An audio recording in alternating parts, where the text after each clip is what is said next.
The Afghan sun hammered down on the convoy of 4 Humvees as they wound through the narrow mountain pass. The kind of heat that turned metal into branding irons and sweat into rivers. Staff Sergeant Elena Thorne sat in the third vehicle, her M4 carbine resting across her lap, eyes scanning the ridgeline out of pure instinct. The landscape stretched before them in shades of brown and gray, jagged peaks clawing at a cloudless sky, ancient rock formations that had witnessed countless battles across thousands of years. Beautiful in a harsh, unforgiving way, deadly beautiful. Corporal Davis sat in the driver's seat, hands relaxed on the wheel, humming along to whatever country song played in his head. "Another milk run, Sergeant," he said, flashing that young, confident smile. "Should be back at base in time for chow. Heard they got real chicken today, not that mystery meat." Elena didn't respond. Something felt wrong. The hair on the back of her neck stood up. That primal instinct that separated survivors from casualties in this godforsaken country. The pass was too quiet. No birds circling overhead. No movement along the rocks. Just the rumble of diesel engines and the crunch of tires on gravel. Her hand moved to the radio. "Lead vehicle, this is 3. Recommend we..." The world exploded. The lead Humvee erupted in a massive fireball, the IED detonating with such force that the shockwave hit Elena's chest like a physical blow. The vehicle lifted completely off the ground, flipping end over end before crashing down in a twisted heap of burning metal and screaming men. Elena felt the blast before she heard it, a pressure wave that sucked the air from her lungs and made her ears ring with a high-pitched whine. "Contact! Contact!" Someone screamed over the radio, their voice cracking with panic. Then the ridgelines came alive.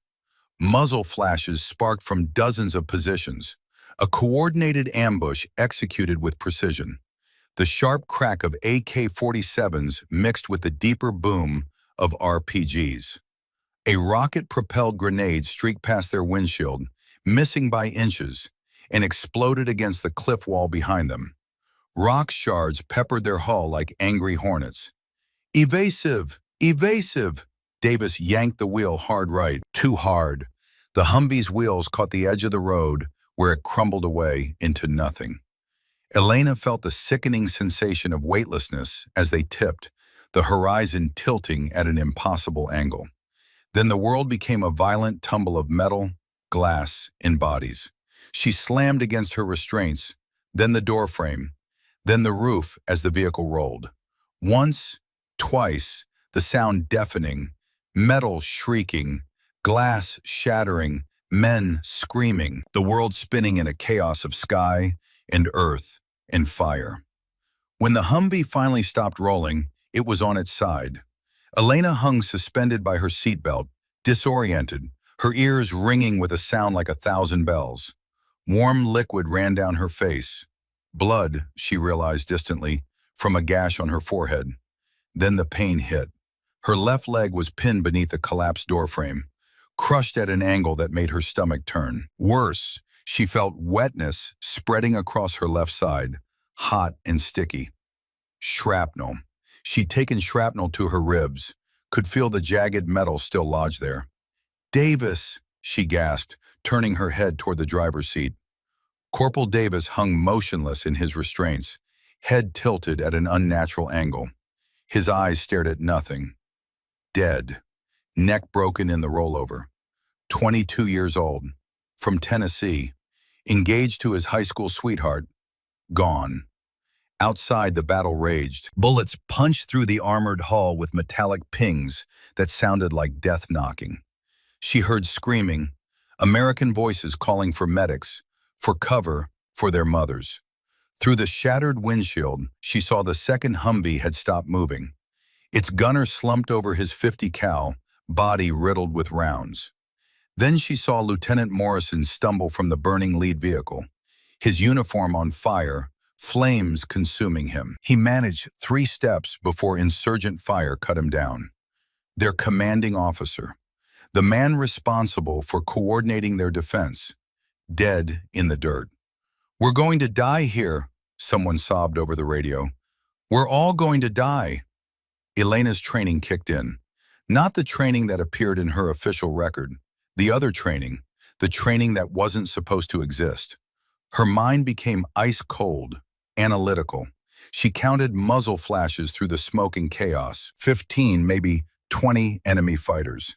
They had the high ground, numerical advantage, and surprise. The convoy was pinned in a perfect kill zone with limited cover and no leadership. Someone had to take charge. Gritting her teeth against the agony, Elena unclipped her seatbelt and dropped awkwardly onto what was now the floor. Her pinned legs screamed in protest, and she felt something grind in ways bones shouldn't grind. Fresh blood welled from her side, where the shrapnel wound tore wider with movement. She needed a tourniquet, now. Her hands moved with practiced efficiency, muscle memory from hundreds of training repetitions she wasn't supposed to remember. She pulled the cat tourniquet from her medical pouch, positioned it high on her thigh, higher than the injury, and cranked the windlass. The pain was excruciating. White-hot agony that made her vision blur, and her jaw clenched so hard she thought her teeth might crack. But the bleeding slowed. The crimson river became a trickle. That's when she noticed the other passenger in her vehicle. Petty Officer First Class Nathaniel Kincaid, Navy SEAL medic who'd hitched a ride back to base after a joint operation. He was already moving, crawling through the destroyed Humvee toward the rear hatch with his medical ruck strapped tight to his back. "You're hit," he said, his eyes quickly assessing her injuries with professional detachment. Calm, focused, the kind of calm that came from years of seeing the worst humanity could do to itself.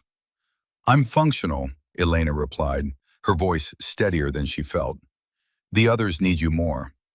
Nate hesitated, clearly wanting to argue. Another scream from outside decided him.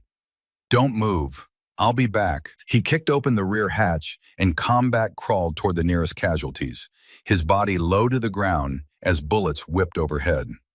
Elena watched him go, then turned her attention to the destroyed radio equipment. The convoy's communications were their lifeline. Without it, no quick reaction force, no air support, no rescue. Just death, slow or fast, but certain.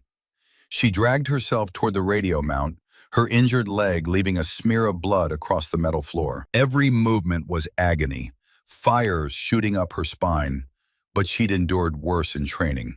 Much worse. The radio was sparking, half the wiring torn loose in the crash. But maybe, just maybe.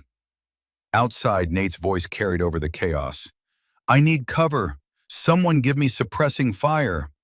She could hear the desperation in his tone. They were losing.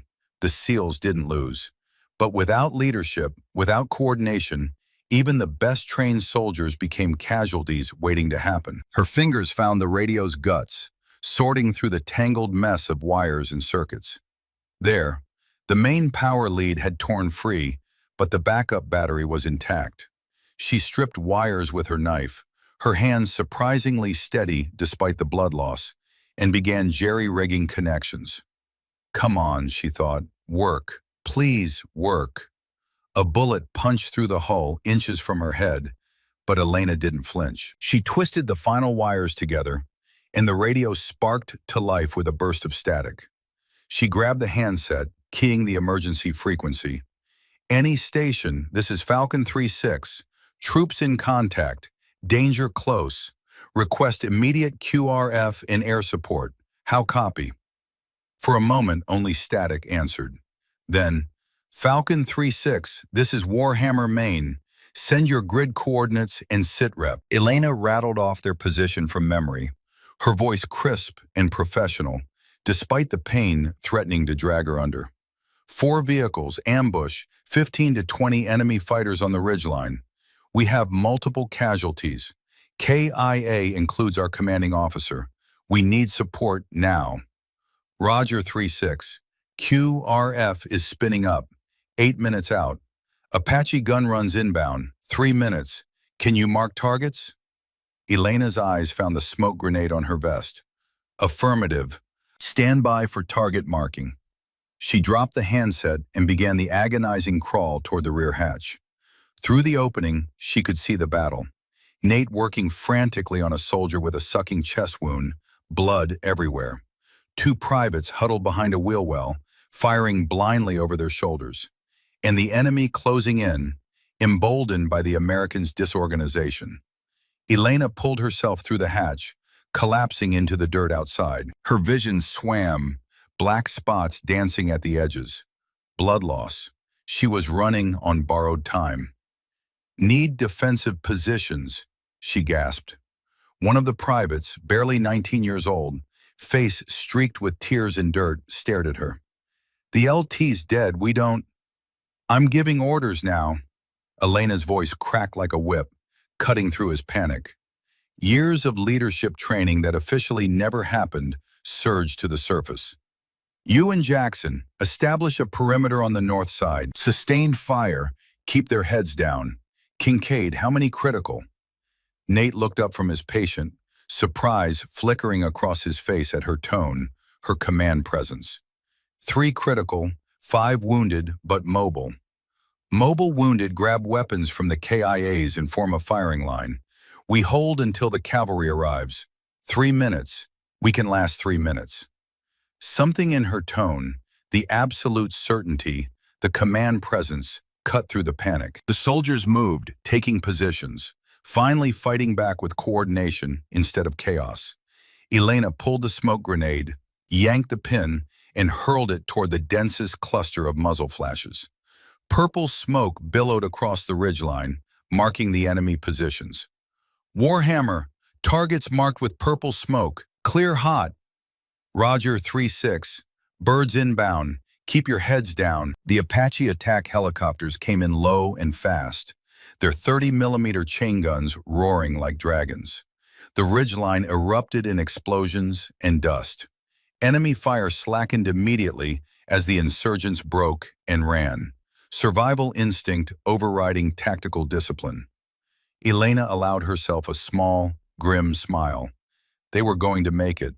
Then she saw him, an insurgent fighter who'd circled around, emerging from behind a boulder barely 20 feet away. A K-47 raised and aimed directly at Nate's back as he worked on his patient, completely exposed. No time to shout a warning, no time to think. Elena's hand dropped to her sidearm, drawing in one fluid motion. Her M9 came up, sight picture perfect, despite her shaking hands, despite the blood loss, despite the pain. She fired twice. Both rounds struck center mass. The insurgent crumpled. Nate spun around, eyes wide, staring at the dead fighter, then at Elena. She saw the questions forming on his face, the recognition that something didn't add up about the logistics officer who shot like a competitive marksman under impossible conditions. But before either could speak, the world tilted sideways. Elena's strength finally gave out, blood loss pulling her down into darkness. The last thing she heard was Nate's voice calling her name, his hands pressing against her wounds, trying to keep her alive. Then nothing. Elena's world was pain and fragmented consciousness. She felt hands on her, firm and professional, moving with purpose. Pressure on her side where the shrapnel had torn through. A voice, male, calm but urgent, cutting through the fog. "Stay with me, Thorne. You don't get to check out now, not after that stunt." Nate, the SEAL medic. She tried to speak, but only a groan escaped her lips. Thready pulse, significant blood loss from the abdominal wound in the femoral artery, Nate muttered, more to himself than anyone else. His hands moved with practiced efficiency, packing her side wound with quick clot gauze. The hemostatic agent burned like fire, jolting Elena closer to consciousness. "Tourniquet probably saved your life, but we need to get you out of here now." Through slitted eyes, Elena saw him working. His uniform was soaked in blood, hers and that of the other casualties he'd been treating, but his hands were steady, his face a mask of professional concentration. She'd seen that look before, on the faces of special operations medics during her classified training.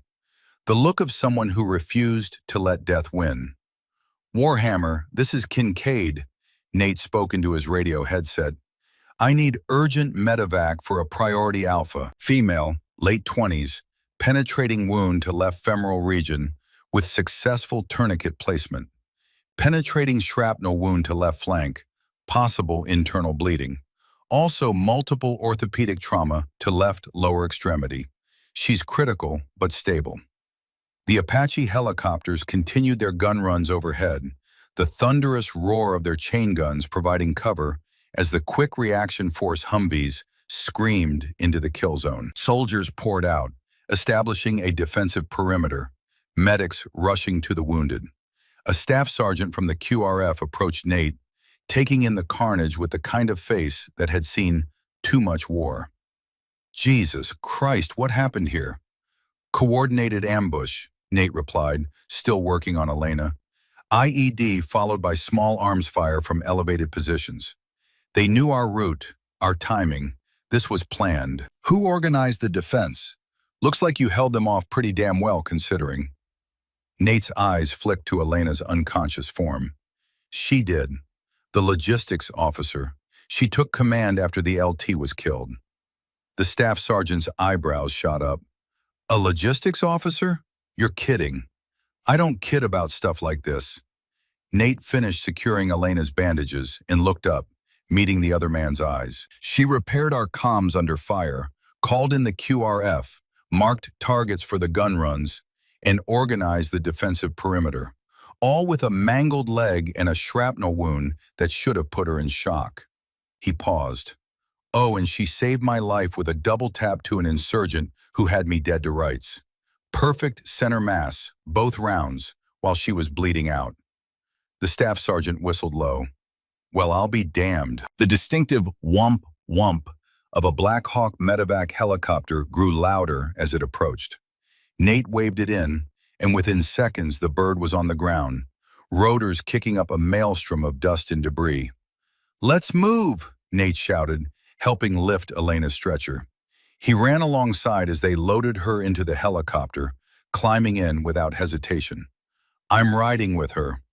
The crew chief started to protest, but something in Nate's expression killed the objection before it formed. The Black Hawk lifted off, banking hard as it climbed away from the kill zone.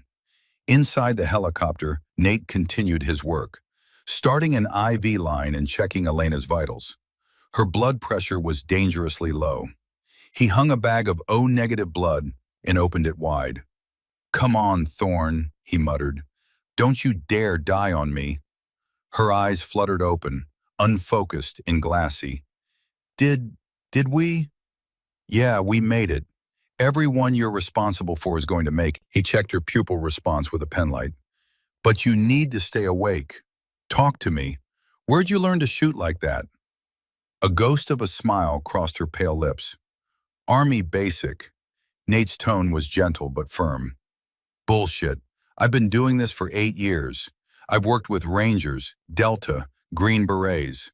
That shot you made, that was operator-level precision. Double tap center mass under stress while bleeding out. That's not basic training, Thorne. Elena's eyes drifted closed again. Hey, stay with me. Nate tapped her cheek lightly. Come on, Staff Sergeant. You didn't survive an ambush just to quit now. Her eyes opened again, and for just a moment, Nate saw something there. A flash of the person beneath the uniform. The warrior hiding behind the logistics officer designation. Then it was gone, replaced by confusion and pain. Tired, she whispered. I know, but you need to stay awake. Tell me something, anything. Where are you from? San Antonio. Her voice was barely audible over the helicopter's roar. Parents, both Army, wanted to make them proud. You did, Thorne. You absolutely did. The flight medic leaned over, checking the IV flow. 5 minutes to Bagram.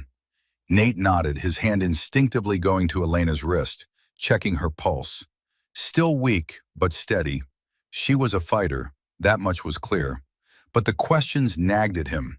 Her movements during the firefight, the way she'd taken command, the perfect execution of that shot. None of it matched her service record. He'd seen her personnel file when they'd loaded into the convoy that morning. Standard precaution, knowing who was in your vehicle. Staff Sergeant Elena Thorne, 92 Alpha Automated Logistical Specialist, assigned to Forward Operating Base Chapman for Supply Chain Management. 3 years in service, 2 deployments, a handful of commendations for logistical efficiency. Nothing about combat training. Nothing about tactical operations. Yet she'd moved through that firefight like she'd been born for it. The emergency room at Bagram Airfield was controlled chaos. Elena was rushed into surgery immediately, the trauma team working to repair the damage to her femoral artery and remove the shrapnel from her abdominal cavity. Nate waited outside, still covered in her blood, refusing to leave until he knew she'd made it through. Hours passed. Other wounded from the convoy arrived, and Nate helped where he could, his medical training overriding his exhaustion. He set fractures, sutured lacerations, held the hands of scared 19-year-olds who just experienced their first real combat. Finally, a surgeon emerged from the OR, pulling down his mask. Dark circles under his eyes told the story of too many long nights and too many young soldiers on his table. She's stable. The artery repair went well, and we got all the shrapnel. Her leg's going to need extensive orthopedic work. We've stabilized it for now, but she'll probably need more surgery stateside. The surgeon paused. She's lucky to be alive. Can I see her? The surgeon nodded. Recovery room, but she's still under anesthesia. Nate found Elena in a bed surrounded by monitors, her face pale against the white sheets.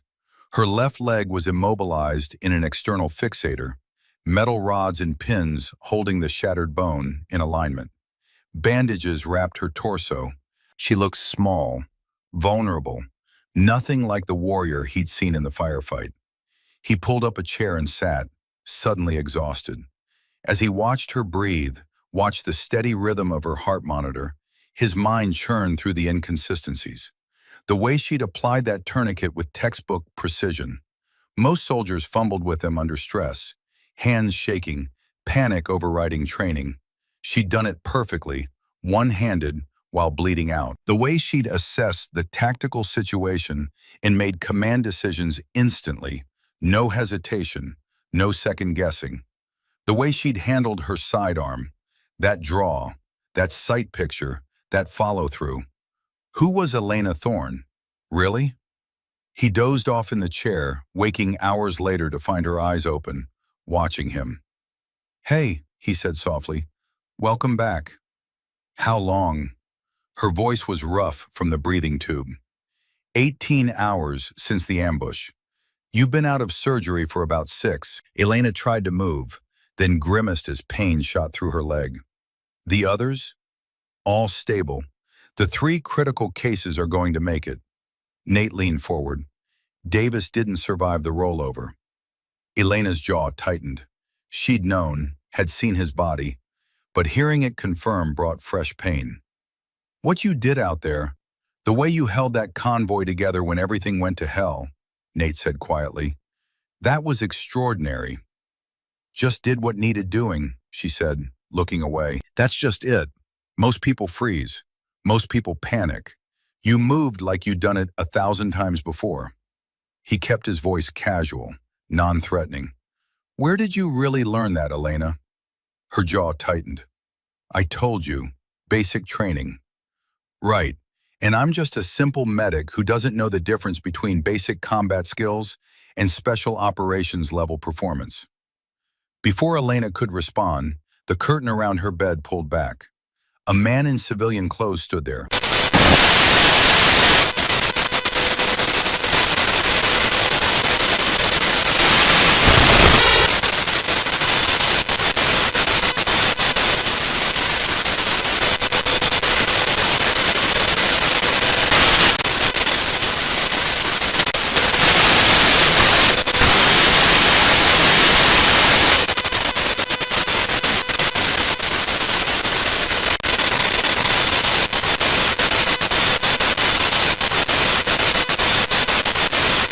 Nate stood slowly, his eyes meeting Elena's. He saw something there, a flash of resignation, maybe fear. I'll be right outside, he told her. As he stepped through the curtain, he heard the man speak, his voice low but carrying. "You broke protocol, Thorne." Nate should have kept walking, should have respected their privacy. Instead, he stood just outside the curtain, close enough to hear. "The engagement rules were clear," the man continued. "I saved American lives." Elena's voice was defiant, stronger than Nate expected from someone who'd just come out of surgery. "That was my protocol. Your protocol was to maintain your cover. Your protocol was to not draw attention." The man's voice hardened. "Your protocol was to protect a program that doesn't even officially exist." Nate's blood ran cold. "What was I supposed to do?" Elena's voice rose, angry now. "Let them die to protect a program that got canceled 3 years ago? A program that buried us all?" "Yes," the man said simply. "That was exactly what you were supposed to do. Project Valkyrie ended when Congress killed the funding. You were reassigned to logistics. You signed the NDA. You knew the consequences." Project Valkyrie, Nate's mind raced. A black program. Everything was starting to make terrible sense. "I'm not done here," Elena said. "Yes, you are. You're being transferred to Landstuhl in 48 hours. Germany, then stateside for continued rehabilitation. Your deployment is over, Staff Sergeant.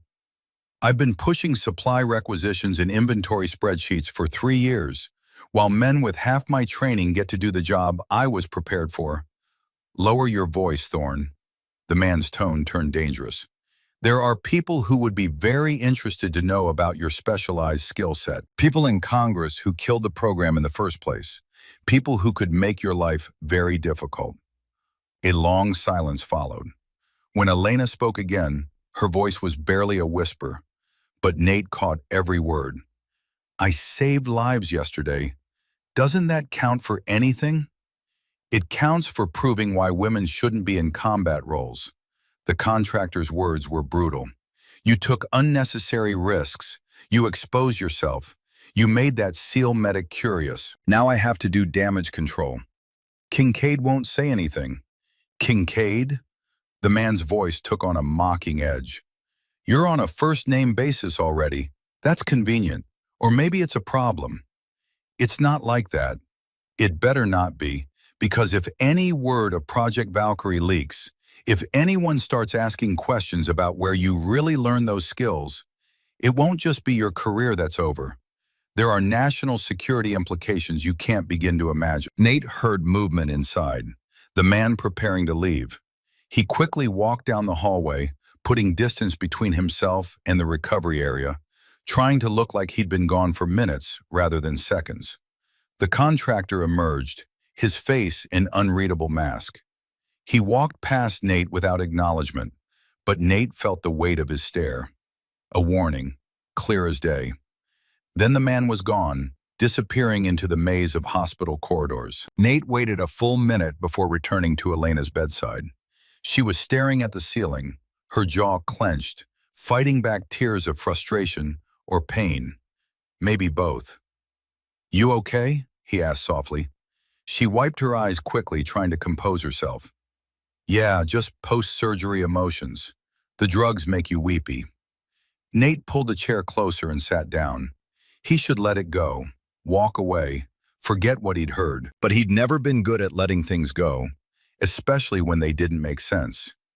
"Elena, I'm not trying to put you in a difficult position," he began carefully. "But yesterday, what you did out there, it was extraordinary. And I've seen extraordinary. I've worked with the best operators in the world."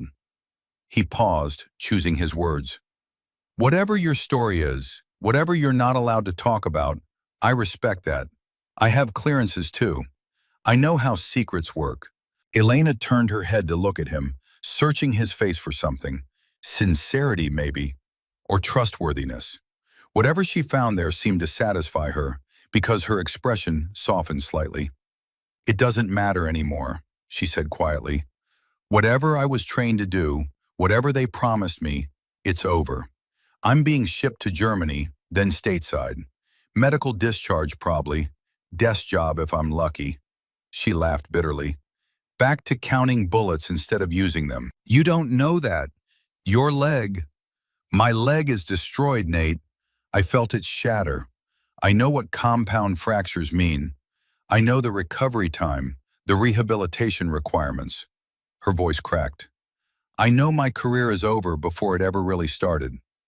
Nate wanted to argue, to tell her she was wrong, but he'd seen the x-rays. The orthopedic surgeon had shown him professional courtesy between medical personnel. The femur was shattered in 3 places, the tibia fractured, ligament damaged throughout. It was a miracle she'd been able to move at all, let alone fight. For what it's worth, Nate said, you were better than most of the operators I've worked with. Whatever program trained you, they did it right. Elena's eyes glistened with unshed tears. Thanks. That actually means a lot coming from you. They sat in comfortable silence for a while. The beeping of monitors and distant hospital sounds filled the space between them. Finally, Elena spoke again. Can I ask you something? Anything. Why are you still here? You're a SEAL. You have your own team, your own missions. Why are you sitting in a hospital room with a logistics officer you barely know? Nate considered the question. Why was he here? Professional courtesy? Medical responsibility? Or something else? That nagging curiosity about the woman who'd saved his life and didn't fit the mold she'd been placed in. Honestly, I'm not sure, he admitted. Maybe because I recognize something in you. That look in your eyes when you're fighting, when you're pushing through pain that would drop most people. I've seen it in the mirror. He smiled. It's the look of someone who has something to prove. And what do I have to prove? That's the question, isn't it? Nate stood. But I have a feeling you'll find a way to answer it. Before Elena could respond, a nurse entered, clipboard in hand. Staff Sergeant Thorne, I need to do a vitals check, and the doctor wants to discuss your transfer arrangements. I should go. Let you rest. Nate turned to leave. Nate? Elena called as he reached the curtain. He looked back. Thank you. For everything. He nodded and left, his mind still churning with questions. Over the next 2 days, Nate found himself drawn back to Elena's bedside during his off hours. He told himself it was professional, checking on a patient, making sure she was healing properly. But the truth was more complicated. They talked about small things at first. Favorite movies, worst MRE flavors, places they wanted to visit when they got home. Elena was funny, sharp-witted despite the pain medications. She told stories about logistical disasters in combat zones that had Nate laughing until his sides hurt. She never mentioned the ambush directly, never talked about her mysterious past. And Nate didn't push, but he noticed things. The way she assessed every person who entered her room. Threat analysis, automatic and unconscious. The way her eyes tracked exits and entrances. The way she positioned herself in the bed to maintain maximum visibility of the doorway, despite it causing her more pain. These weren't the habits of a supply sergeant. These were the habits of someone trained to operate in hostile territory. On her last day at Bagram, Nate brought her coffee. Real coffee, not the hospital swill, acquired through the mysterious channels that SEALs always seem to have access to. You're being nice to me, Elena said, accepting the cup gratefully. Why? Can't I just be a decent human being? SEALs aren't known for sentiment, Nate laughed. Fair point. He sobered. Look, I know you're headed to Germany, then stateside. I know your recovery is going to be long and hard, but I want you to know something. Elena waited, her dark eyes fixed on his face. Whatever happens, whatever they try to tell you about your limitations or your future, don't believe them. You're stronger than they know, tougher than they can measure. He pulled out a piece of paper with his email address written on it. And if you decide you want to fight your way back, really fight, I'll help however I can. No pressure. But if you need anything, advice, resources, just someone to vent to, reach out. Elena took the paper, holding it like it was something precious. Why are you doing this? Nate stood, shouldering his pack. His team was rotating out in 6 hours, heading back to their compound for the next operation. Because 6 months ago, I watched a friend get medically retired after an IED took his leg. The VA and the Army told him he was done. Washed up at 27. Know what he's doing now? What? Competing in triathlons, training other wounded warriors, living his best life out of pure spite. Nate grinned. Never underestimate the power of stubbornness and a good support system. A genuine smile crossed Elena's face, the first real one Nate had seen. Spite. I can work with that. Thought you might. The transport medic appeared in the doorway. Staff Sergeant Thorne, your flight to Landstuhl leaves in 30 minutes. We need to prep you for transport. Nate extended his hand. Elena shook it, her grip surprisingly strong. See you around, Petty Officer Kincaid. Count on it, Staff Sergeant Thorne. As Nate walked away, he glanced back once. Elena was tucking his email address into her pocket, that determined look back in her eyes. Whatever battles she faced ahead, he had a feeling she wouldn't be facing them quietly. In the corridor, he nearly collided with the DoD contractor from before. The man studied him with cold calculation. Petty Officer Kincaid, the man said, I trust your conversation with Staff Sergeant Thorne was appropriate? Nate met his stare without flinching. Just checking on a patient, sir. Professional courtesy. Of course. The man's smile didn't reach his eyes. A word of advice. Some things are better left unexamined. Some questions are better left unasked, for everyone's benefit.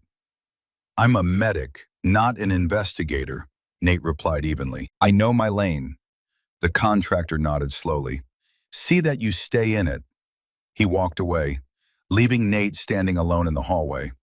But as Nate headed back to his team's area, he pulled out his phone and opened a secure message to an old friend.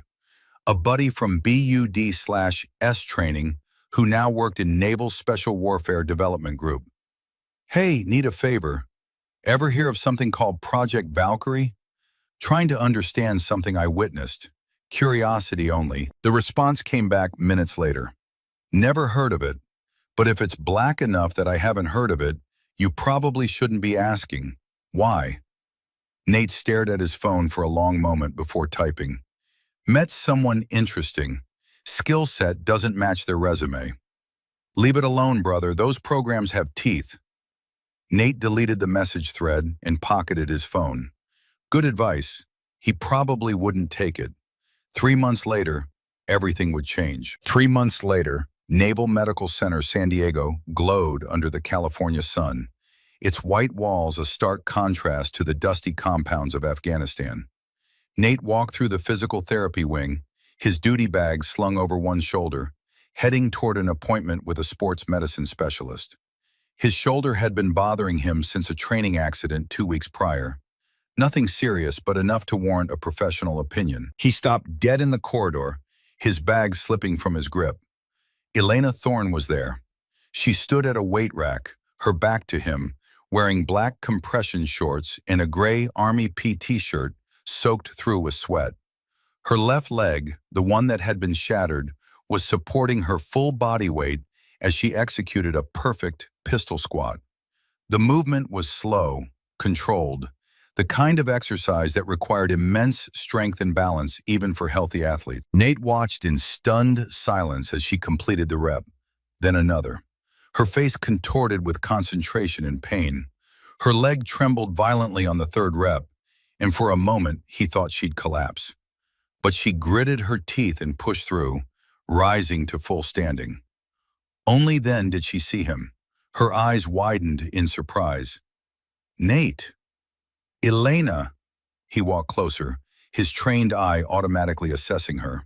She'd lost weight, too much weight. Dark circles under her eyes spoke of sleepless nights and relentless pain. But there was also something else, a fierce determination burning in her gaze that hadn't been there before. What the hell are you doing? Physical therapy. She grabbed a towel, wiping sweat from her face. What does it look like? It looks like you're trying to destroy that leg. Nate gestured at her left side.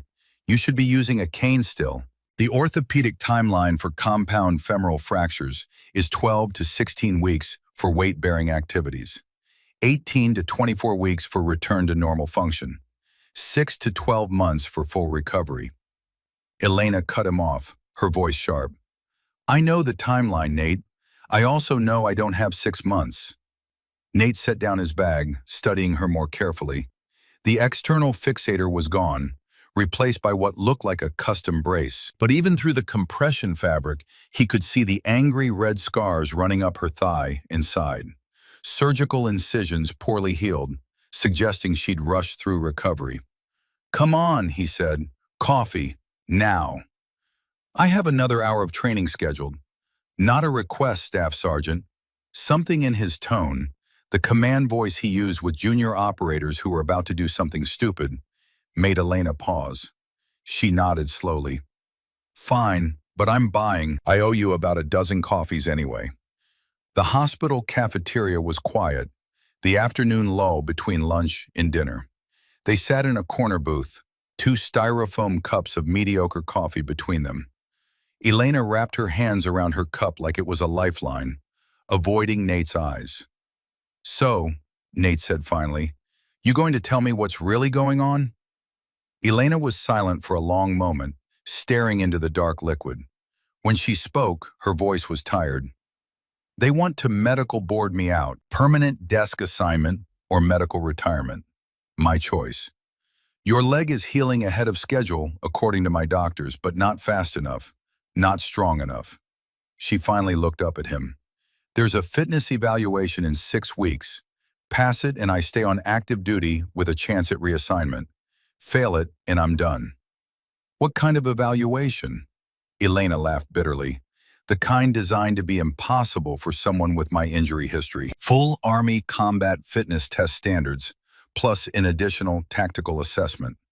They want to see me deadlift 225 pounds, complete a 3-mile run in under 24 minutes, execute close-quarters combat drills, and demonstrate tactical mobility under simulated combat conditions. Nate let out a low whistle. That's aggressive.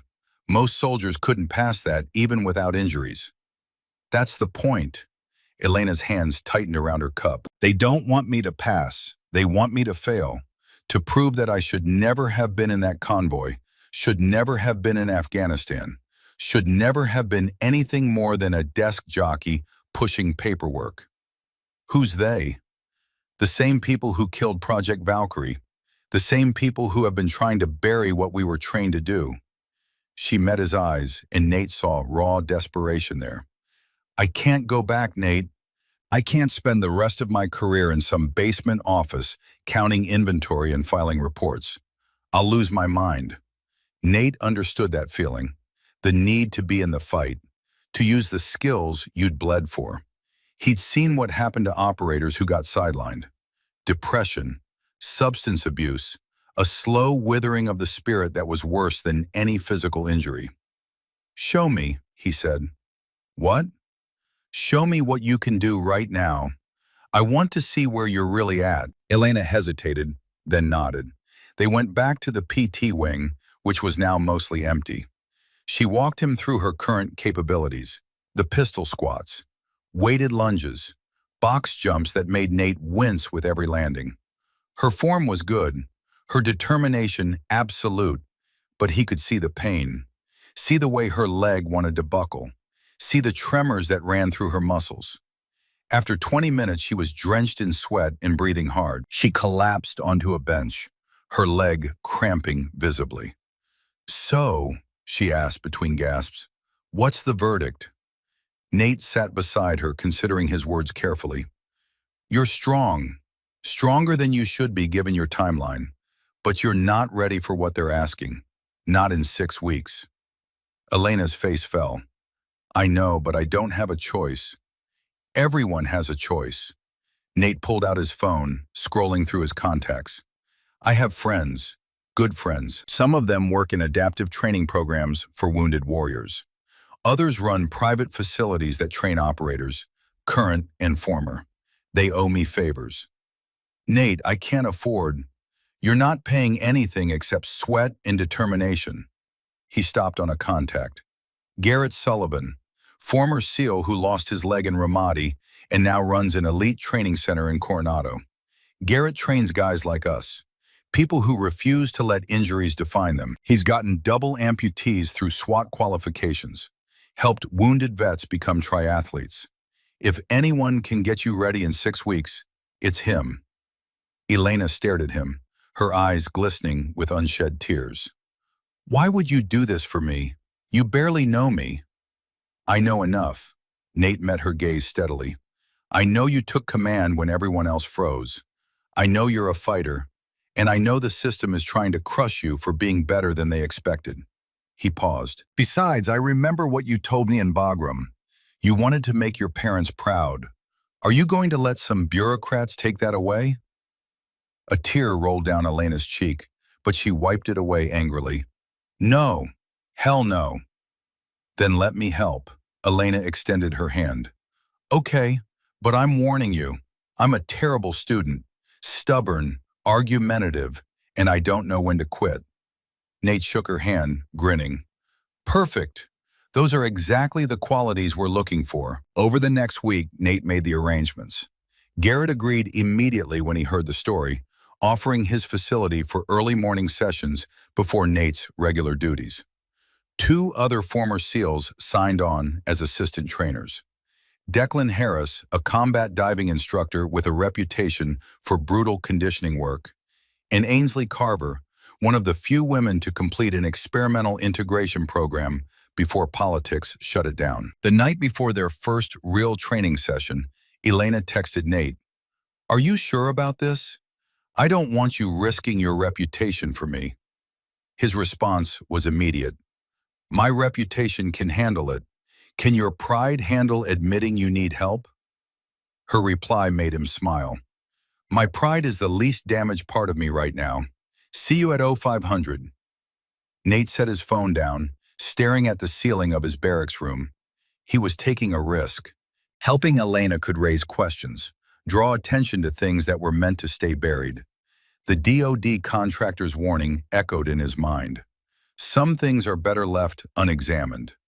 But Nate had never been good at following warnings when something felt right. And helping Elena fight her way back, that felt like the rightest thing he'd done in a long time. He just hoped they could pull it off before the system ground her into dust. The abandoned warehouse in Coronado smelled of rust, concrete dust, and years of disuse. Elena arrived at 0500 sharp, her leg already aching from the drive. Through the rusted metal door she could hear voices. Male, confident, the easy banter of warriors who'd seen combat and survived. She hesitated, hand on the door handle. This was real now. No more pushing through rehab alone in sterile hospital rooms. No more hiding behind the logistics officer facade. These were SEALs, men who would see through any pretense, who would know instantly if she was wasting their time. You saved lives, she reminded herself. You earned this. Elena pushed open the door. The warehouse interior had been converted into a makeshift training facility.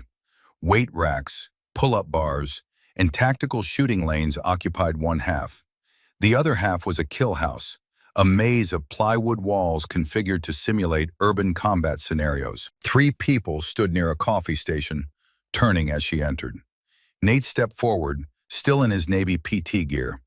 Elena, meet the team. He gestured to a muscular man in his late 30s, wearing a prosthetic leg below his left knee. Garrett Sullivan, lost it in Ramadi, 2006. Now he's faster than he was before. Garrett extended his hand, his grip firm. Nate tells me you're tough. We'll see. Declan Harris. Nate indicated a stocky man with a shaved head and kind eyes. Best combat swimmer I ever worked with. He'll handle your conditioning. Ma'am, Declan nodded respectfully. And Ainsley Carver. She went through an experimental integration program, made it further than 90% of the male candidates before politics shut it down. Ainsley was tall, lean, with the coiled strength of a predator. Her handshake was crushing. Heard you dropped an insurgent while bleeding out. Impressive. 1 shot, 1 kill, Elena said quietly, but it was desperation, not skill. Ainsley's smile was knowing. Skill under pressure is the only kind that matters. Garrett clapped his hands together. All right, enough socializing. Thorne, you said your eval is in 6 weeks. That gives us 42 days to make you into something resembling combat ready. We're going to start with a baseline assessment. I need to see what we're working with. What do you want me to do?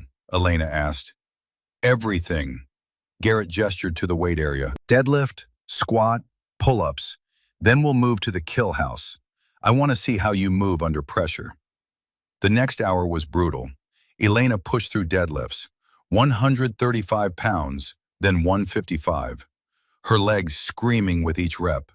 Pull-ups were agony, her reconstructed core muscles burning. Box jumps made her vision blur with pain. But she didn't stop, didn't complain. Finally, Garrett called a halt. Okay, now the interesting part. Declan set up the kill house scenario. Live sim rounds. Elena's heart rate spiked.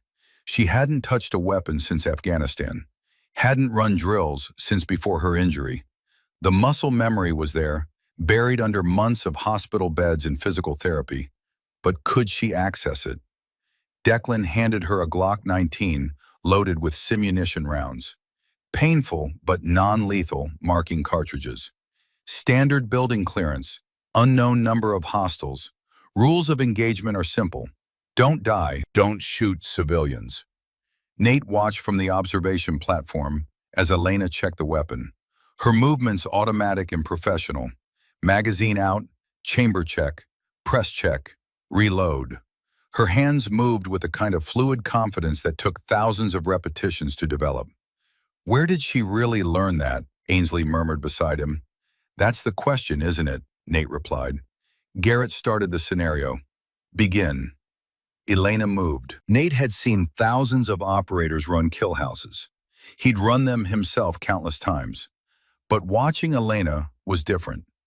Despite the obvious pain, despite the leg that wanted to buckle, she flowed through the structure like water.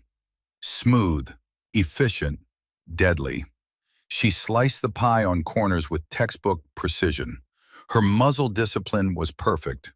When the first pop-up target appeared, hostile with a weapon, her double tap was so fast it sounded like one shot. She cleared 3 rooms in 90 seconds, neutralizing 4 hostile targets while avoiding 2 civilian pop-ups. Her movement wasn't just competent, it was exceptional. When she emerged from the kill house, breathing hard but eyes sharp, the warehouse was silent. Garrett broke it first. What the hell was your MOS again? 92 Alpha. Logistics. Bullshit. Declan's voice wasn't angry, just matter of fact. I've trained logistics officers. They don't move like that. They don't shoot like that. Elena's jaw tightened. That's my MOS. Nate stepped down from the observation platform, his eyes locked on Elena's face. No more games, Elena. These people are putting their time, their resources, their reputations on the line to help you. They deserve the truth. For a long moment, Elena stood frozen, her hands clenched at her sides. The weight of the secret she'd carried for 3 years pressed down on her. The NDAs she'd signed, the threats, the warnings that speaking about Project Valkyrie would end her career, impossibly land her in prison. But she was tired. So tired of hiding, of pretending to be less than she was. Can I trust you? She asked quietly. All of you? Ainsley stepped forward. We've all got security clearances. We've all kept secrets that matter. Whatever you say stays in this room. Elena took a deep breath. 5 years ago, I was recruited for a program. They called it Project Valkyrie. It was a pilot initiative to train female soldiers for direct combat roles. Not support, not auxiliary, real combat integration. The kind that officially doesn't exist, Garrett said slowly. Exactly. Elena walked to a bench and sat, her leg finally giving out.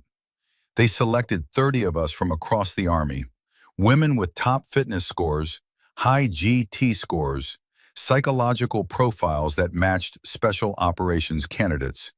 We spent 18 months at a classified facility in North Carolina. What kind of training? Nate asked. though he was already starting to understand.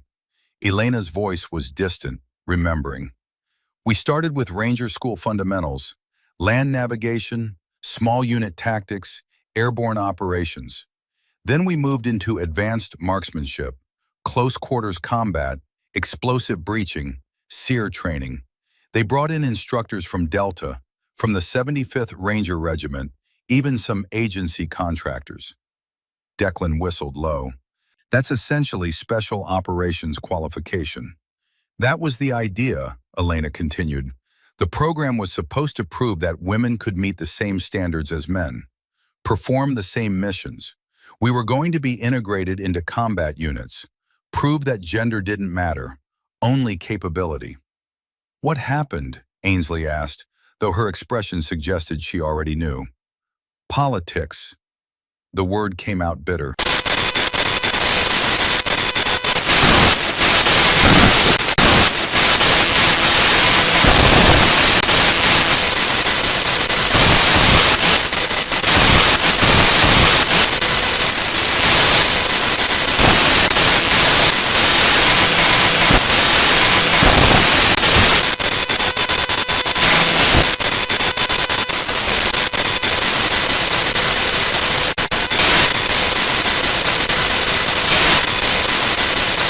Made to sign NDAs that threaten court-martial and federal prosecution if we ever disclosed our training.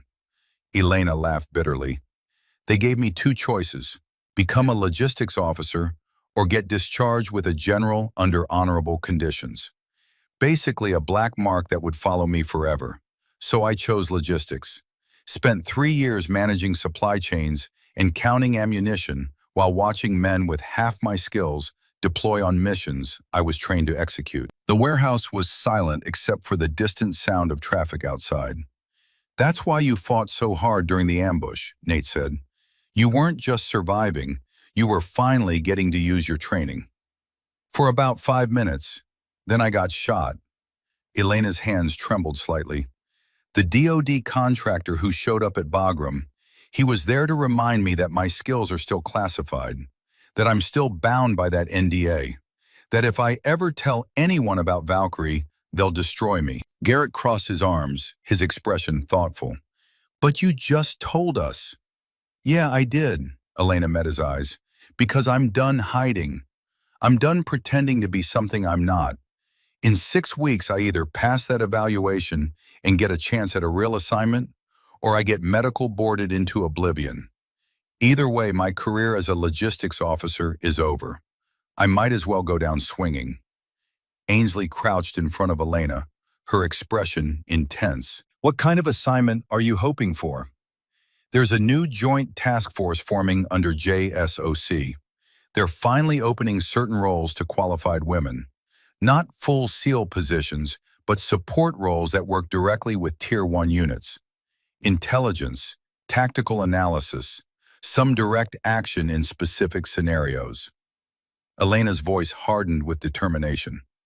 I applied. They're considering me, but only if I can prove my injuries haven't made me a liability. That's what the evaluation is really about. 6 weeks. Declan ran a hand over his shaved head. It's not much time. It's what we have, Garrett said. And if Project Valkyrie trained her like she says, then the foundation is there. We're not building from scratch. We're reactivating muscle memory and building around her injury. Nate felt a surge of respect for his friends. They could have walked away, could have decided this was too risky, too complicated. Instead, they were already strategizing. All right, Thorne. Garrett's voice took on a commanding edge. Here's how this works. We train 6 days a week, 0500 to 0800. You don't miss sessions. You don't half-ass anything.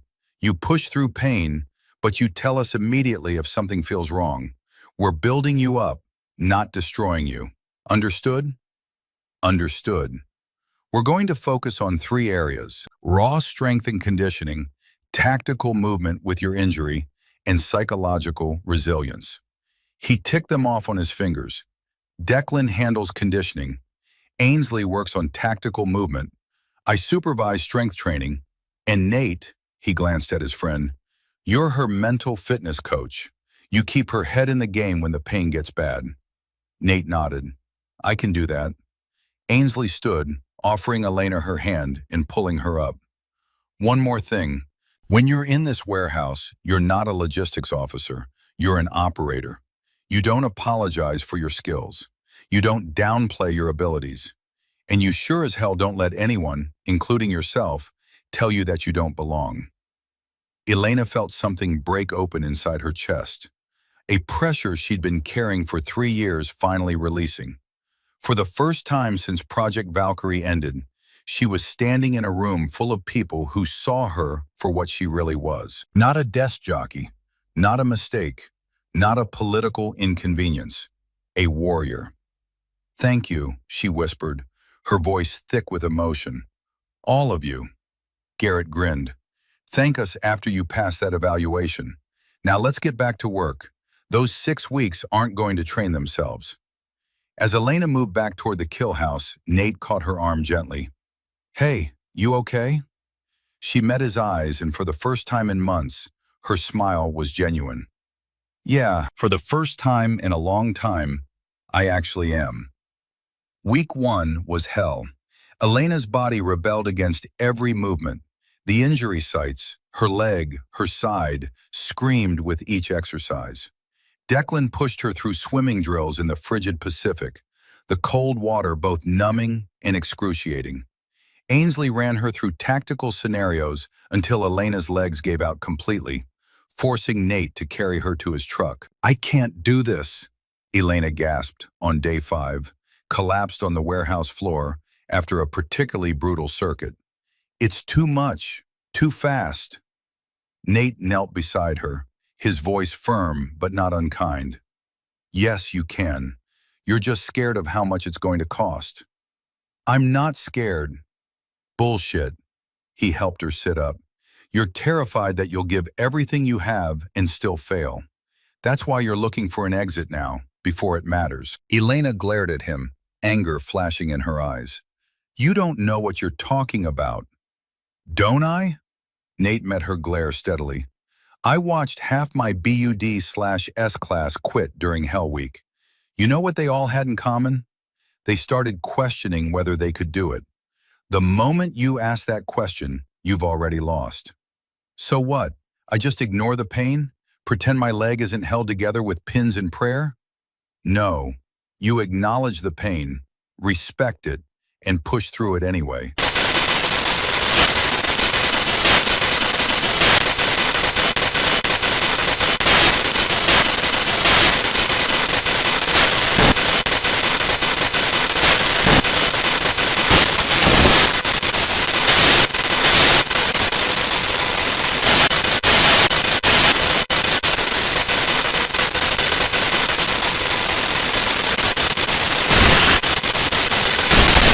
But it was in the kill house where she truly shined.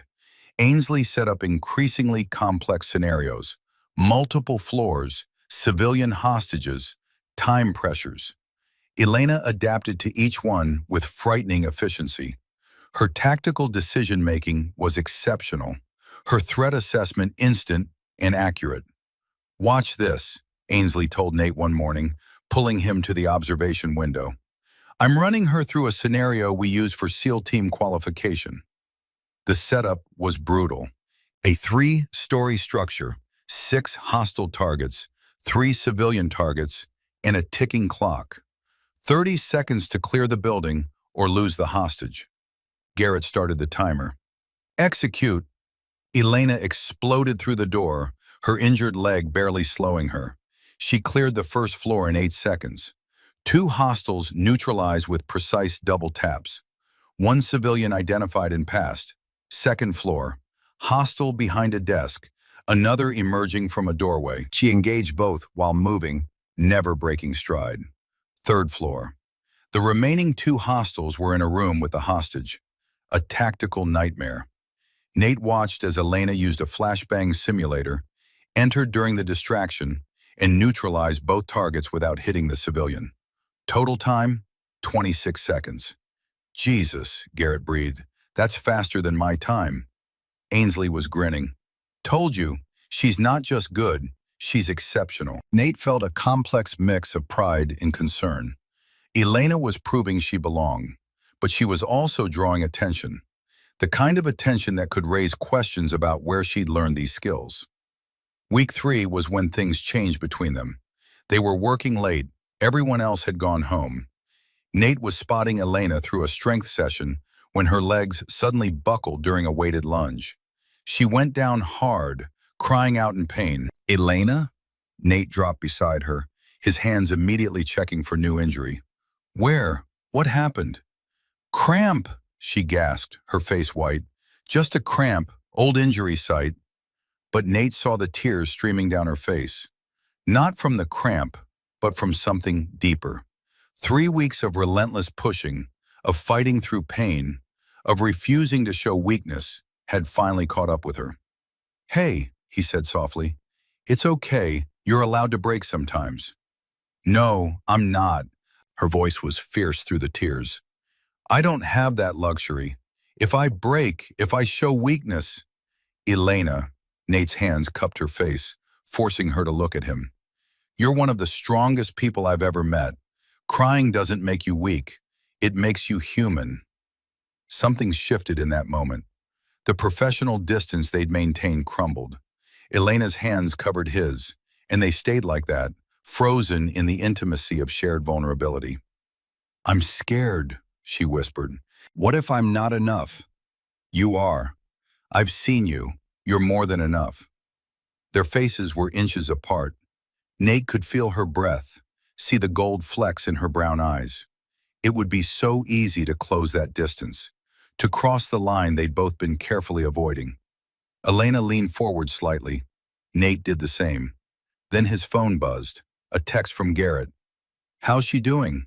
Looked like she was pushing hard today." The spell broke. They pulled apart, both breathing hard. "We should keep this professional," Nate said, though every instinct screamed otherwise.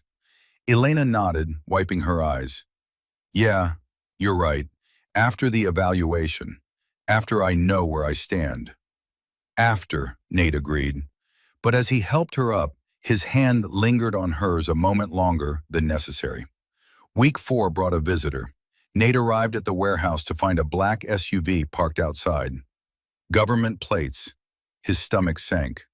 Through the window he saw Dr. Vincent Aldridge standing with Elena, his body language aggressive. Nate entered quietly, staying out of sight, but close enough to hear. "Making a spectacle of yourself," Aldridge was saying. "Training with Navy SEALs. Do you understand how many eyes that puts on you?" "I'm training for my evaluation," Elena replied, her voice steady. "That's all." "That's all?" The man's laugh was harsh. "You're demonstrating capabilities that your official record says you shouldn't have. You're creating a paper trail that leads directly back to Valkyrie. Then maybe Valkyrie shouldn't have been buried in the first place." Aldridge stepped closer, his voice dropping to a dangerous whisper. "Listen carefully, Thorne. There are people in Washington who would love to use you as evidence that the program was a mistake. Look, they'd say, we trained these women to be killers, and now they can't be controlled. Is that what you want to be? The poster child for why women shouldn't be in combat?" Elena's hands clenched into fists. "I'm not a mistake, and I won't apologize for being good at what I do. Your pride is going to destroy you. Better that than dying slowly behind a desk." Aldridge studied her for a long moment, then sighed. "The JSOC task force, you really think they'll take you?" "If I pass the evaluation, yes. And if you pass, if you get assigned to that unit, you'll be under a microscope. Every mission, every decision, every mistake will be magnified because you're one of the first. Can you handle that pressure?" "I was trained to handle it." A ghost of a smile crossed Aldridge's face. "Yes, you were." He turned to leave, then paused. "For what it's worth, Thorne, I hope you make it. Not everyone from Valkyrie gave up. Most took their discharge and walked away. But you're still fighting. That counts for something." After he left, Nate emerged from the shadows. Elena was standing rigid, staring at nothing. "How much did you hear?" she asked without turning. Enough, Nate walked to her side. He's wrong, you know.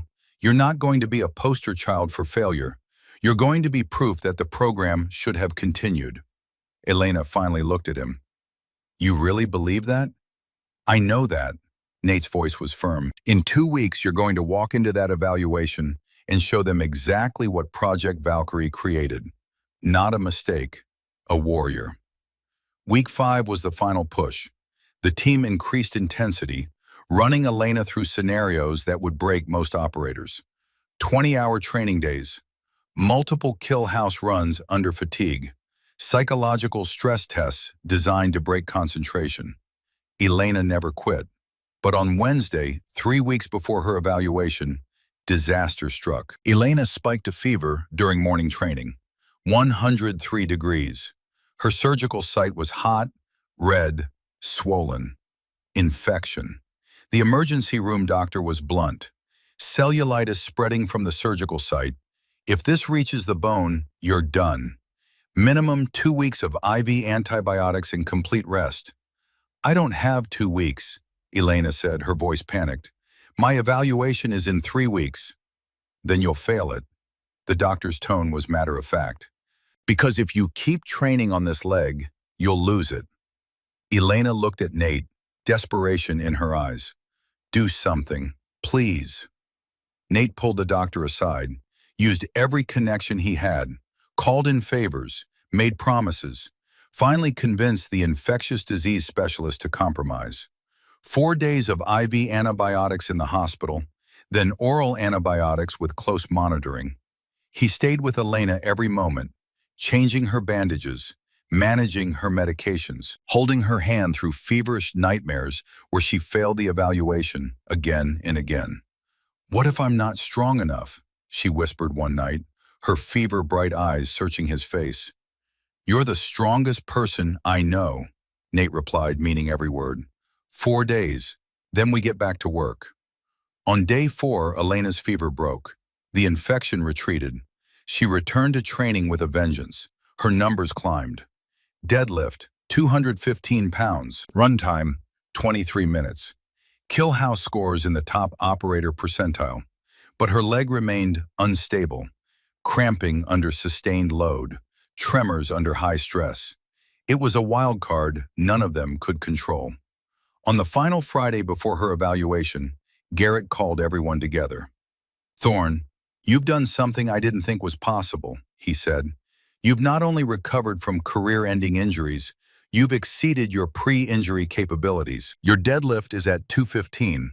Your run time is 23 minutes. Your tactical scores are in the top percentile of every operator I've trained. Declan stepped forward, handing her a challenge coin, the mark of a warrior. You've earned this. Ainsley hugged her fiercely. Go show those bastards what Project Valkyrie really was. Nate waited until the others had left before approaching. Ready for Monday? Elena's smile was confident, genuine. Yeah, I am. Elena, I need to say something. Nate took a breath. These past 5 weeks, working with you, it's been the most meaningful thing I've done in a long time. You're incredible, not just as an operator, but as a person. Nate, let me finish. His eyes held hers. After the evaluation, after you get that assignment, and you will, I want to take you to dinner. A real dinner, not as your trainer or your friend, as someone who wants to know everything about you. Elena's breath caught. That sounds like a date. It is a date. She stepped closer, her hand finding his. Then yes, after the evaluation, after I prove them all wrong, it's a date. They stood like that, hands clasped, the promise of something more hanging between them like electricity. Then Elena pulled him close and kissed him. Deep, passionate, everything they'd been holding back for weeks pouring into that moment. When they broke apart, both were breathless. Just imagine what the second one will be like, Nate said. Elena laughed, her forehead against his. You're making it very hard to be patient. Good, then you'll come back. We'll both come back. Elena Thorne was ready. Monday morning arrived cold and gray, fog rolling in from the Pacific. Elena stood outside the Naval Special Warfare Command fitness facility, staring at the building that would determine her future. The fog wrapped around it like a shroud, muffling sounds, making the world feel smaller, more intimate, just her and the challenge waiting inside. Nate appeared beside her, 2 coffee cups in hand. "Couldn't sleep?" he asked, offering her one. "Slept like a baby," she lied, accepting the cup. "A baby who woke up every hour in a cold sweat, having nightmares about failing." Nate smiled, but his eyes were serious. "You're not going to fail."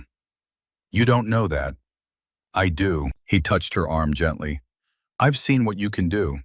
They're about to see it too." Elena took a sip of coffee, letting the heat ground her. 6 weeks of brutal training had brought her to this moment. All the pain, all the doubt, all the late nights when her legs screamed and her body begged her to quit. It all came down to the next 3 hours. "Time to go in," Nate said. Elena nodded. They walked toward the entrance together, their footsteps echoing on the concrete. Inside, the evaluation course was set up like a gauntlet designed by someone who wanted her to fail. Elena recognized the hand of bureaucracy in every obstacle, each one calculated to exploit her weaknesses. The panel of observers sat in an elevated viewing area, 5 people who would decide her fate. Colonel Thurston Blackwell sat in the center chair.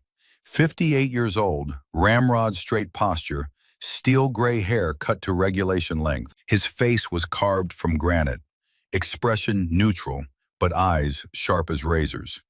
To his right sat a man in a dark suit, civilian but with military bearing, the JSOC representative. To Blackwell's left, 2 physical therapists and a sports medicine specialist completed the panel. "Staff Sergeant Thorne," Blackwell called out, his voice echoing through the facility like judgment itself. "You understand the parameters of today's evaluation?" "Yes, sir." Elena's voice was steady, no tremor, no hesitation. "You'll complete a modified Army combat fitness test, followed by tactical mobility scenarios, and ending with a combat simulation under live-fire conditions." Blackwell consulted his clipboard. "Your injured leg has been documented. No allowances will be made for your condition. You either meet the standard or you don't. Clear?" "Crystal clear, sir." "Then let's begin." The first test was deadlifts. Target, 225 pounds for 3 repetitions. The bar waited on the platform like a challenge, like a dare. Elena approached it, feeling every eye on her. Garrett's voice echoed in her mind. "You've done 215. 10 more pounds is nothing but fear." She gripped the bar, planted her feet, feeling the weight settle into her hands. Her left leg trembled, the old injury site sending warning signals up her spine. She ignored them, took a breath, lifted. The weight came up smooth, her form perfect despite the protest from her leg. 1. She lowered it with control, resetting her grip. Lifted again. The bar felt heavier this time, or maybe that was just her leg screaming. 2. One more, just one more.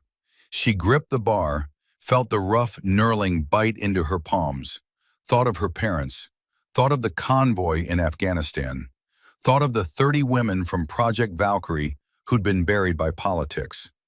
Lifted. Her leg buckled slightly. She caught it, locked it, held the weight at full extension, then dropped it with a controlled bang. "Time, 23 seconds, an evaluator called out. "Pass." Blackwell's face remained neutral, but Elena saw something flicker in his eyes. Disappointment, maybe, or surprise. Next came pull-ups. Target, 10. Her shoulders burned by rep 7. Rep 8 made her vision blur. Rep 9, she had to kip slightly to get her chin over the bar. Rep 10, she thought she might fall, but she didn't. Pass. Sit-ups. Sprint, drag, carry. Each event pushed her body to its limits. Her legs screamed. The old injury sites burned with each movement. But 5 weeks of brutal training had rebuilt her. Not just physically, but mentally. She'd learned to embrace the pain, to use it as fuel. Blackwell provided running commentary throughout. Form degradation on rep 7. That carry technique wouldn't pass in my unit, compensating heavily with upper body, but Elena passed each event. Barely, but passing was passing. After 90 minutes, one of the physical therapists leaned to his colleague. Given her injury timeline, this is medically remarkable. The JSOC representative said nothing, just took notes with intense focus. Blackwell didn't look impressed. He looked suspicious. The tactical mobility test came next, an obstacle course designed to simulate combat movement. Walls to scale, trenches to cross, a tire run, rope climbs, all while carrying 50 pounds of gear and a rifle. Begin, Blackwell said. Elena attacked the course with controlled aggression. Wall climb, she used her good leg for the initial push, hauled herself over. Trench crossing, a leap that made her heart stop, but she landed solid. The tire run was agony, each impact jarring her reconstructed femur, sending shockwaves of pain up her spine. Then came the rope climb, 15 feet of thick naval rope. Arms only, no leg assistance allowed. Elena jumped, gripped, and began to climb. Her arms burned. 10 feet, 12 feet. Her left leg started cramping, the muscles seizing without warning. She felt it lock up, useless weight dragging at her. Don't look down. Don't think about falling. Climb. She reached the top, slapped the buzzer, and descended. When her feet hit the ground, her left leg buckled momentarily. She caught herself, forced it to lock, and continued running toward the finish line. Time, 4 minutes, 32 seconds, the evaluator called. Pass. 2 down, 1 to go. The final phase was the combat simulation, a live-fire exercise in a shoot house. The scenario was classified until she entered, designed to test decision-making under pressure. Through the observation window, Nate watched the panel's faces. Most were impressed. Blackwell remained stone-faced. The JSOC rep was leaning forward, intensely focused. Final scenario, Blackwell announced. Simulated casualty evacuation under fire. You'll enter a hostile structure, locate and extract a wounded friendly, and reach the extraction point. Live rounds will be fired overhead. Time limit, 8 minutes.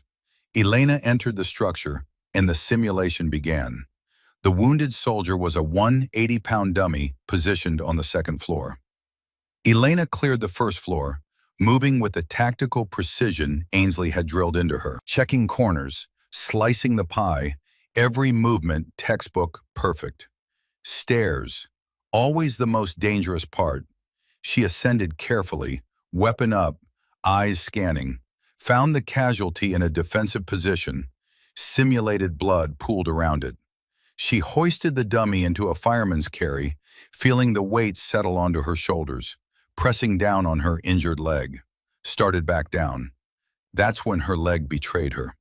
The cramping that had started during the rope climb returned with a vengeance. The muscles seizing completely, locking up like someone had driven a spike through her thigh. Elena stumbled on the stairs, the dummy's weight shifting dangerously. Pain exploded through her leg, white hot and blinding. In the observation room, Nate shot to his feet.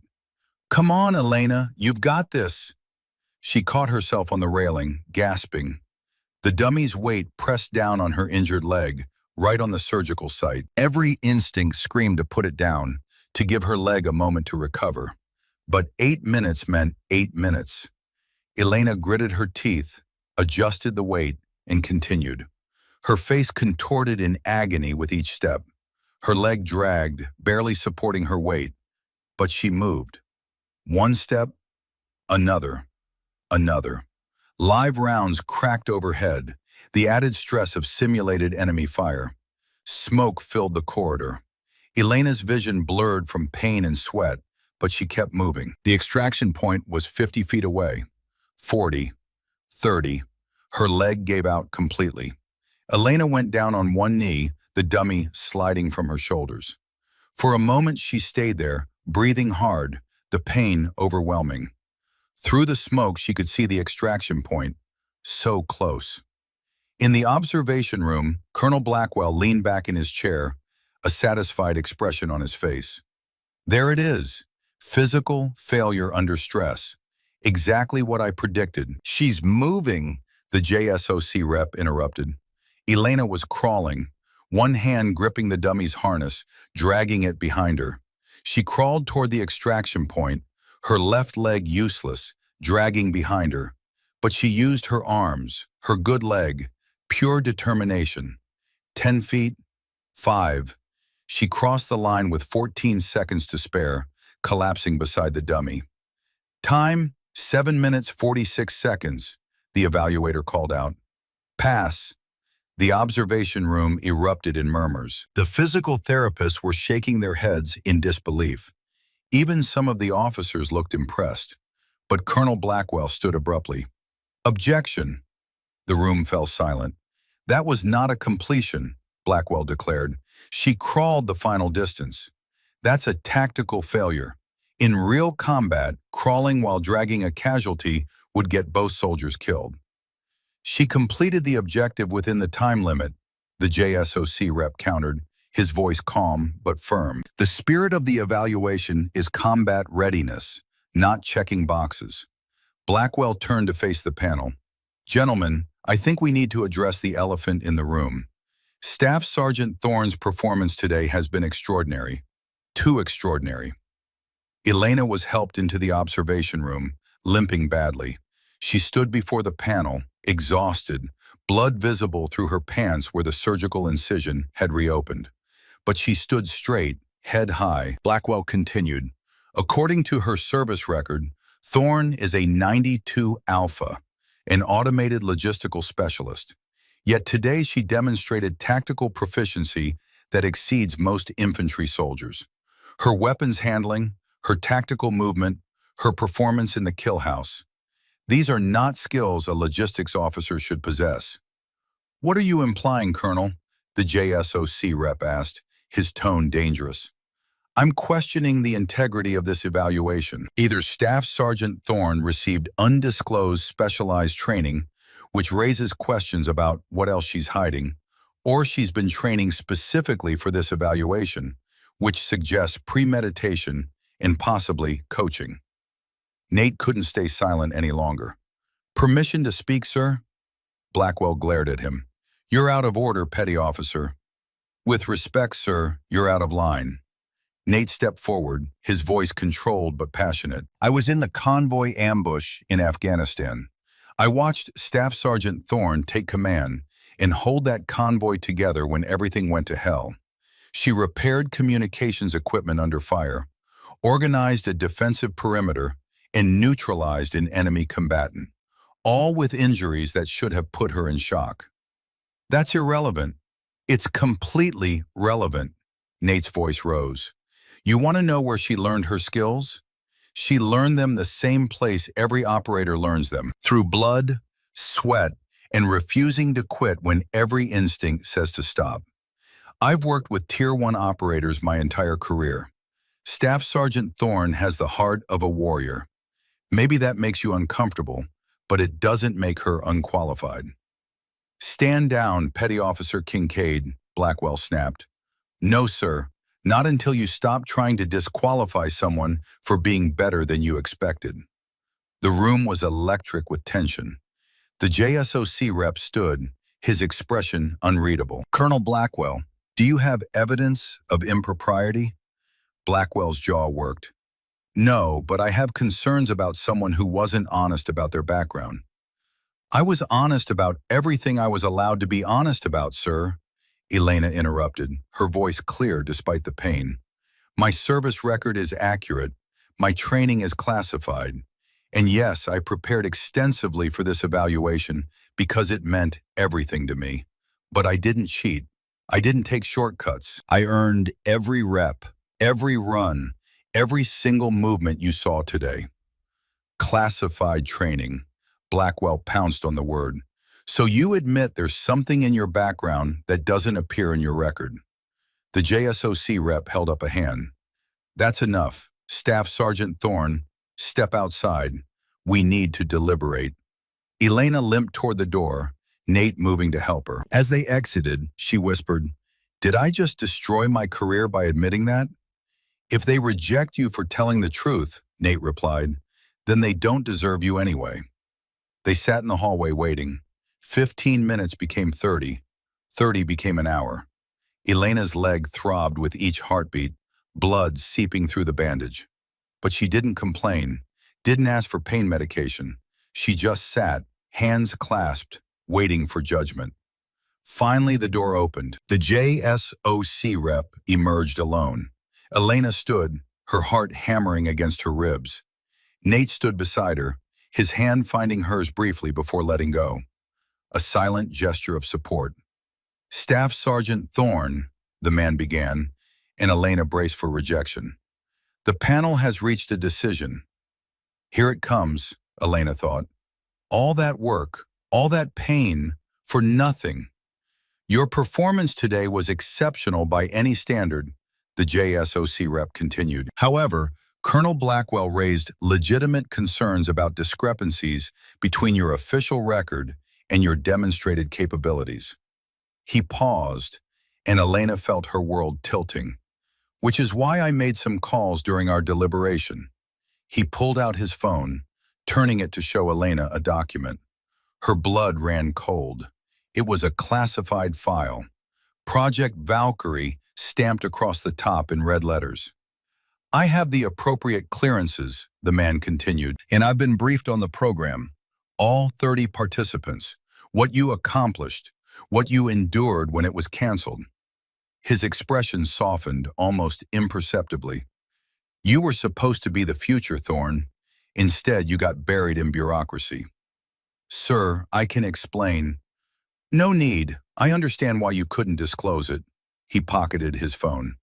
"Colonel Blackwell doesn't have the clearance to know about Valkyrie, and he never will. As far as he's concerned, you're just an exceptionally motivated soldier who trained hard for this evaluation."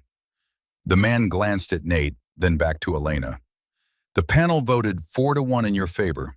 Colonel Blackwell was the dissenting vote." Elena's legs nearly gave out for an entirely different reason.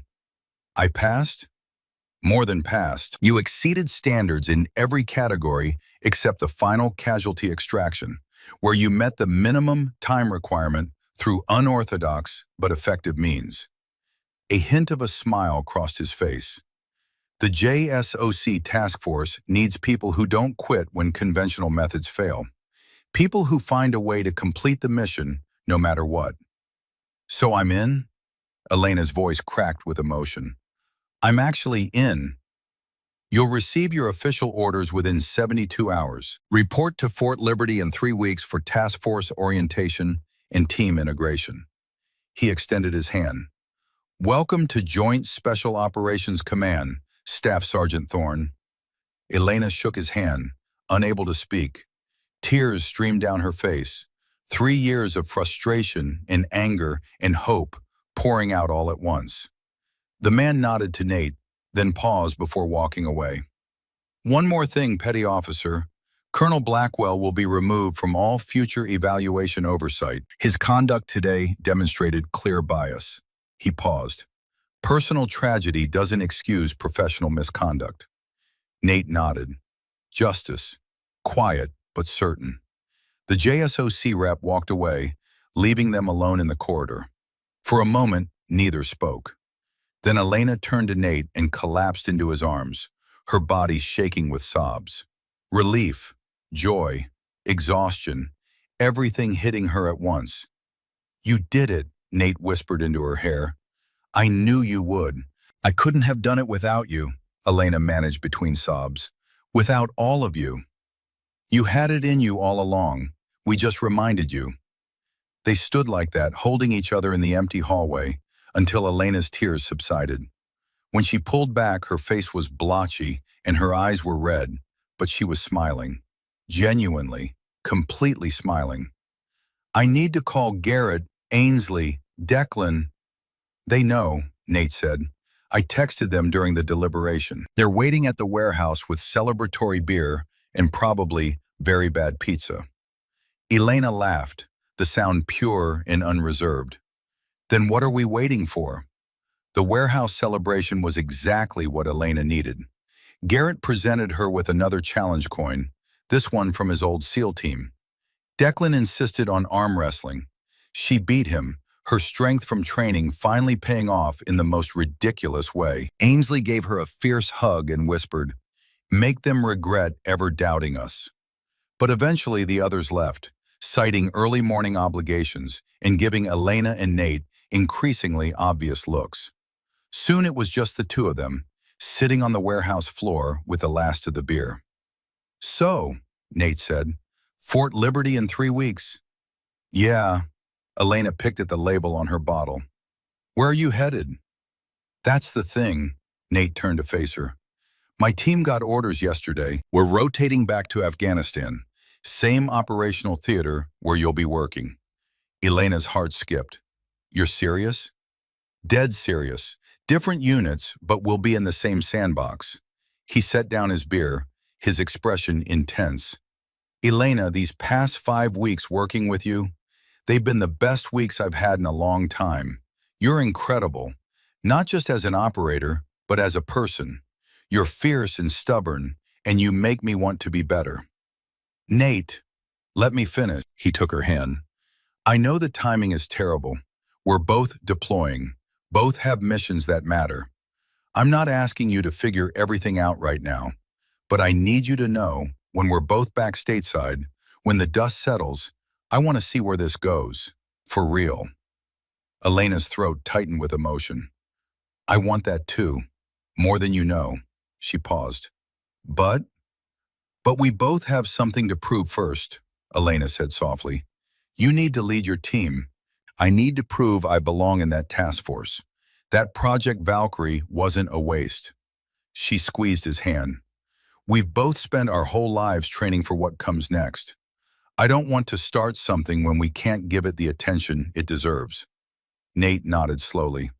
"So what are you saying?" "I'm saying when we're both back, when we've done what we need to do, let's have that date. A real one. Not in a warehouse or a hospital. Somewhere nice where we can be just Nate and Elena, not Petty Officer Kincaid and Staff Sergeant Thorne." "That sounds perfect." Nate leaned closer. "But that's months away. I get one thing now." "What's that?" Instead of answering, Nate cupped her face and kissed her. It was gentle, sweet, and charged with all the promise of what could be. Elena melted into it, her hands finding his shoulders, pulling him closer. The kiss deepened, speaking everything they couldn't yet say aloud. When they finally broke apart, both were breathing hard. "Okay," Elena whispered. "That was worth waiting for. Just imagine what the second one will be like." Nate's smile was devastating. "You're making it very hard to be patient." "Good," he kissed her forehead. "Then you'll come back. We'll both come back." 2 weeks later, Elena stood at the airport in full uniform, her deployment bag at her feet. Nate was there, also in uniform, shipping out on a different flight. They'd said their goodbyes the night before. Dinner with the team, toast to future victories, promises to stay safe. But now, in the harsh fluorescent lights of the terminal, reality was setting in. "You have everything?" Nate asked, though they both knew it was a delaying tactic. "Yeah, orders, medical records, 3 years of pent-up determination," Elena smiled. "The usual deployment kit." "Elena," Nate's voice was serious, "promise me something. Anything. Promise me you won't take unnecessary risks trying to prove yourself. You've already proven everything. Just do the mission, stay safe, and come home. I promise, if you promise the same thing." "Deal." He pulled her into a hug, holding her tight. Against her ear, he whispered, "I'm proud of you. Whatever happens over there, remember that someone back here believes in you completely." Elena's eyes burned with unshed tears. "Same goes for you. Come back to me, Nate Kincaid. Wouldn't miss it for the world." They separated as Elena's flight was called. She shouldered her bag, gave him one last look, memorizing his face, his smile, the way he looked at her like she was capable of anything, and walked toward her gate. Halfway there, she turned back. Nate was still watching. She called out across the terminal. 8 months! 8 months, he called back. It's a date. Elena turned and walked through the gate, her head held high, her stride confident despite the slight limp that would probably never fully disappear. Behind her was 3 years of frustration, bureaucracy, and forced mediocrity. Ahead was the mission she'd trained for, the role she'd fought for, the chance to finally be who she was meant to be. She'd been wounded, shot, broken, buried under paperwork and NDAs, and people who couldn't see past her gender to her capabilities. But she wasn't broken, not even close. As the plane lifted off, Elena looked out the window at the California coastline disappearing below. Somewhere down there, Nate was boarding his own flight. Somewhere in North Carolina, a task force was waiting for her. Somewhere in Afghanistan, missions awaited that would test everything Project Valkyrie had taught her. She was ready. For the first time in 3 years, Elena Thorne wasn't pretending to be someone else. She wasn't hiding her skills or apologizing for her strength. She was exactly who she'd trained to be, a warrior heading into the fight she'd always been meant for. Wounded, yes. The scars would always be there, physical and emotional reminders of what it cost to fight for her place. But unbroken, absolutely unbroken. And when she came back, when both she and Nate came back from their deployments, they'd have that date. They'd have time to explore what this connection between them really meant.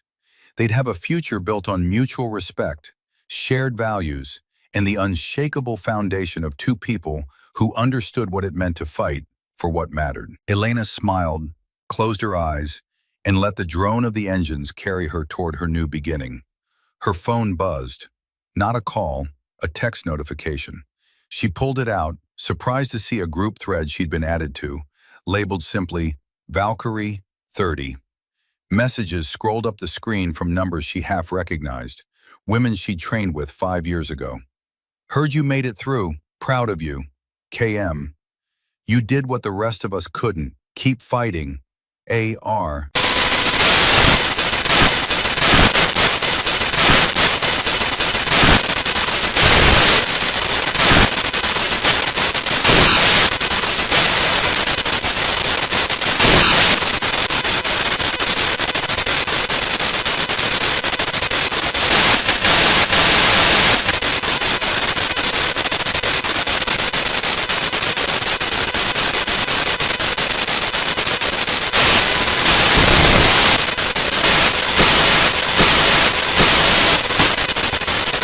She pocketed the phone. The weight felt different now. Not just her burden to carry, their collective future resting on her shoulders. No pressure. She smiled at the thought, then laughed quietly. After everything she'd been through, a little pressure was nothing. Fort Liberty appeared below as the plane descended 3 weeks later. The sprawling military installation stretched across the North Carolina landscape, home to some of the most elite units in the American military. Somewhere down there, her new life waited. The Joint Special Operations Command facility sat in a restricted area of the base, anonymous buildings that held classified operations and the operators who executed them. Elena reported in full uniform, her orders crisp in her hand. The commander was a weathered colonel with the quiet intensity of someone who'd seen real combat. He reviewed her file, his eyes lingering on the medical reports, the commendations from Afghanistan, the evaluation scores from Coronado. You understand what we do here, Staff Sergeant Thorne? Yes, sir. Intelligence support for Tier 1 operations, tactical analysis, mission planning, and direct action support in specific scenarios. That's the official description.